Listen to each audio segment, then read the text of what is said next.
Welcome to the garden. Today I'm going to show you how I dry and store my herbs to keep as much flavor as possible. So once you cut your fresh herbs, I space them out on a paper towel, and I keep mine in the basement, but you could use a sunny window or you could even use your oven. Just bring it up to like 200 degrees, turn it off, and then let them sit in that ambient heat, and they should dry out. Then I like to keep them stored in a large container like this, or even a plastic bag, because once they start to break up, they start losing flavor. So you just want the leaves, and you want to try not to break them too much. You can strip them out real quick, just like that. Get rid of the stems. And then these are really shelf stable, and they'll keep a lot of their oils and flavors until you're ready to use them, when I start filling up these smaller culinary jars. But you'll buy your herbs in the store pre-crushed like this, so they've already lost a little bit of the flavor, and eventually they'll just turn into like cardboard. They really won't have any flavor after like a couple years. So I like to keep them whole right up until I need them. Now some herbs, like oregano, will actually intensify when they dry. But then once you break them up, they do start to lose flavor. But it's so convenient. I just like to do small batches. So I'll crush them in small batches like this. That way the whole batch doesn't lose flavor all at once, but we still have the convenience of ready-to-go herbs. So I'll crush them up like that, and then they can go in our little culinary jars.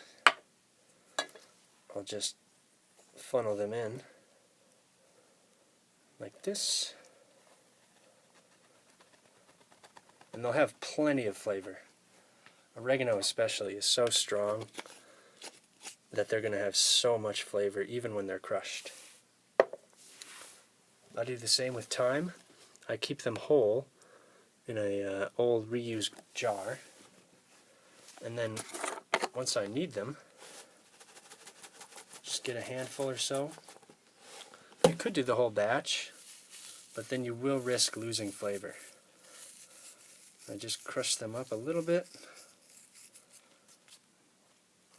pick out any stems or odd bits.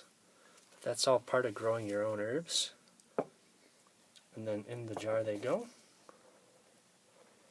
And then they're ready to use in the kitchen. So really convenient, and they stay as fresh as possible this way without losing any flavor. And that's a great time to actually make your own blends. So I like to make an Italian blend, and I'll use rosemary. We'll just strip a few of these dried ones. Oregano.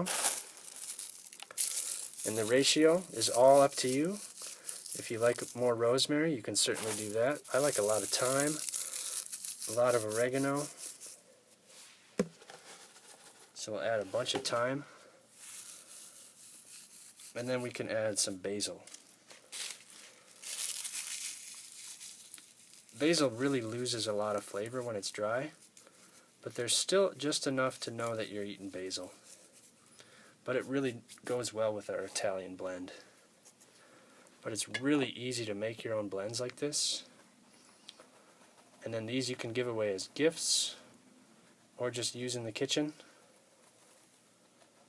But tons of amazing flavors in here. And these are all homegrown herbs. So just give it a mix, and it's ready to go. Another great mix for cookies or breads is rosemary and lavender. So we'll start with a little rosemary here. Just crush it up slightly. You don't have to crush it down to powder, but just break it up a little bit. And then we're going to use a little lavender. And you can eat the flowers as well as the greens. but they're so similar to rosemary, they really complement each other nicely. But a little 50-50 mix is really great on breads or cookies or chicken. Really adds a wonderful flowery, bright, citrusy flavor. So that's a really nice blend. You can also dry things that aren't herbs, like flower petals. These are marigolds, and I dry the flowers, and then these can be crushed and used sort of like saffron as a little spice. You can also do celery leaves. I've got celery leaves in here, and I try and keep them as whole as I can, but you can crush them up.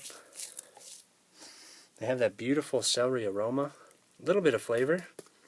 Celery and parsley will lose quite a bit of flavor once they're dried, but it's definitely better than nothing, and it adds a nice color. Same thing with carrot greens. I dry carrot greens, and they add a beautiful color and a little subtle carrot flavor. So I hope you give this a go. Drying your own herbs, storing them whole, and then crushing them for culinary use. So thanks for watching, and I hope to see you next time.